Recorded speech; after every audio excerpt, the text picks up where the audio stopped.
Hey everyone, my name is Laura and welcome back to Book Bubbler. Today is day 2 of Vlogmas and I have my December TBR for you. Hopping right in, let's do my tea advent calendar. I should have found number 2 before I hit record, but you know, that's the kind of professionalism you're going to get when you watch me. I know, it's very, very impressive. All right, here it is. So this is hard to grab when you don't have fingernails. Morning Sunshine, mix of Assam, Darjeeling, and Rwandan estate black teas. Robust multi-tones, a touch of muscatels, and mild fruitiness. So, whatever. Here we go. So that's my little tea of the day. Okay, so if you've been here before, hi. If you're new, welcome. I like to do TBRs for every month because I like making piles of possibilities. I think Cousin, always doing one of my favorite people, hey Cousin, I think she was the one I first really heard Pile of Possibilities from, and I really like it. But anyways, I like doing piles of possibilities and making lists of myself for things in general, but especially about books. I also, in my brain, the life that I live, like the fantasy life I live, I also participate in all of the readathons and read-alongs that I can find. That's not what actually happens. So generally speaking, I join 2 or 3 in a month, and then I get maybe 1 or 2 things ticked off of a couple of them, and then I never do a wrap-up at the end of the month. But this December, I thought, that's it. I'm not doing anything. I'm just going to try and finish the books that I have already started or whatever. And then I saw a readathon, and I kind of had to join because it already fit with stuff I was reading, so it should be okay. Anyways, let's do that first. Actually, let's do the tag first. So this is the Agatha Christie's Missing Readathon. This is the 3rd through the 14th. The hashtag is Read Christie 2021, hosted by Kevvie at Say Kevvie, Berna at Berna's Bookish Adventures, and Naomi at Naomi's Bookshelf. And I will hopefully remember to link everybody below. If not, hopefully you're already watching everyone that's there. Okay, so the first prompt is to read a novel by Christie. And for that, I'm going to read this little beat up vintage copy of Curtain by Agatha Christie. This is the very last Poirot book. I have read the whole series in order. Minus some of the short stories. I've read those just kind of piecemeal throughout. And I have been sitting on this for maybe a year, maybe a little bit more.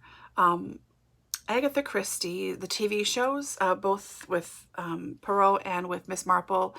My family favorite is, what's her name from the 80s? Oh my gosh, it'll come out later. Anyways, that's our favorite Marple. But I have such fond memories of watching Poirot and Marple growing up with my family.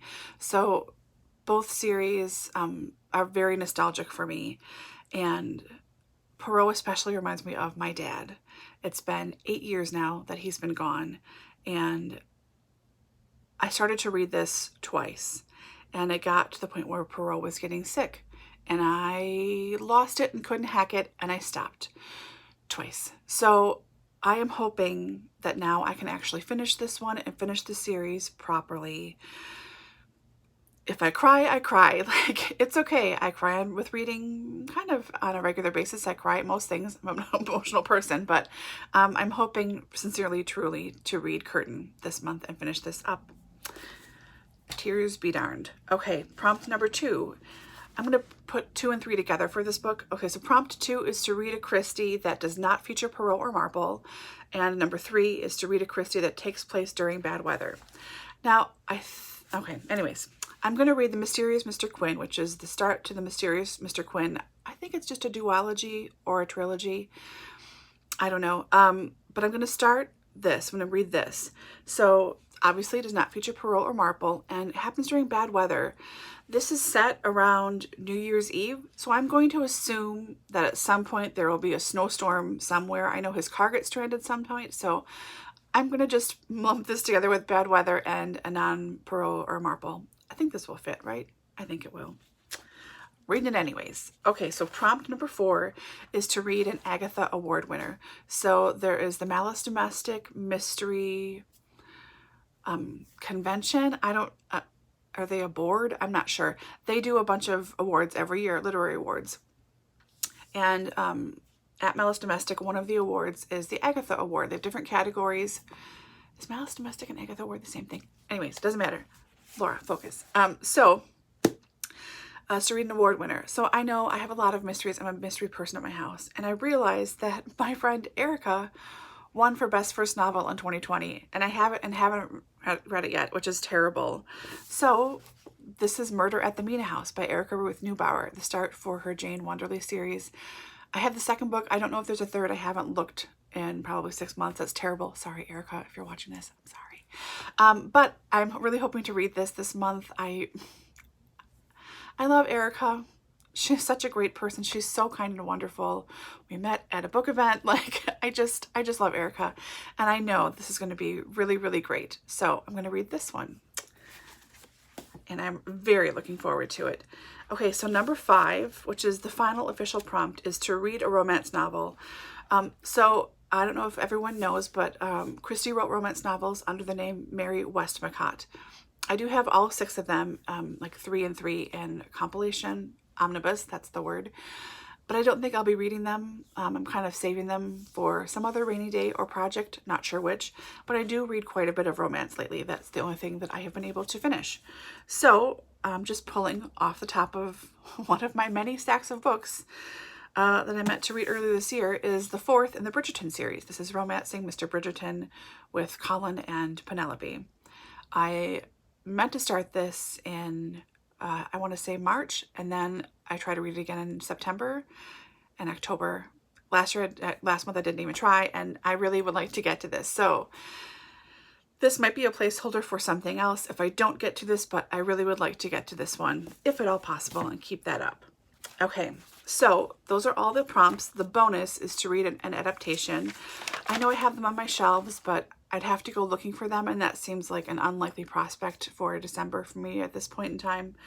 And then the group read is to read the Sittaford mystery, which I think is my favorite Christie. It's not Poirot or Marple, it's a standalone, set at a house party around some very bad weather initially, and I really loved it when I read it. I gave it as a Christmas gift for people for probably 2 or 3 years, and if I can find my copy, I would do a reread with you guys, but I don't know if I'll be able to find my copy or not. My books are in a state. Anyways, so that's the group read. I don't know if I'll get to the adaptation, probably not, but I am planning on reading at least these 4 for the Agatha Christie's Missing Readathon. Outside of that, I just really want to finish up books that are sitting around. So I just did a quick count and I had to stop because it depressed me, but it's over 70 books I have sitting in various stages of read and unread, all throughout my living room. A little bit my dining room too, but most of my living room. And I would like to finish up the stuff that I have been started reading already. You know, like I genuinely did put my bookmark in, and it's an accurate place, unlike my bookmark in this one, which is just jammed in there. So I do really want to read, don't fall over, the stuff that I've started. If I can get to the things that I pulled for various reading challenges that I have not yet started, but I really do intend to read and really do want to read, that's great. But like I said, it's over 70 books for sure. I'm going to say probably 80 to 85 I have sitting around. So that's pretty much my TBR. So if you have watched a previous TBR of mine or heard me talk about something, or I purchased a book this year, it's probably in those stacks. So yeah. All right, I'm going to wrap this up so I don't stop, keep talking, and I'm trying to keep these short for Vlogmas, so not too bad, under 10 minutes. Okay, let's wrap this up, Charleston Chew. Hope you guys are reading something great for December, and I hope to see you around the Vlogmas sphere and in the comments perhaps. Don't feel like you have to. I am a lurker myself, so I hope you're all doing well, reading something great, and I will talk to you soon. Bye.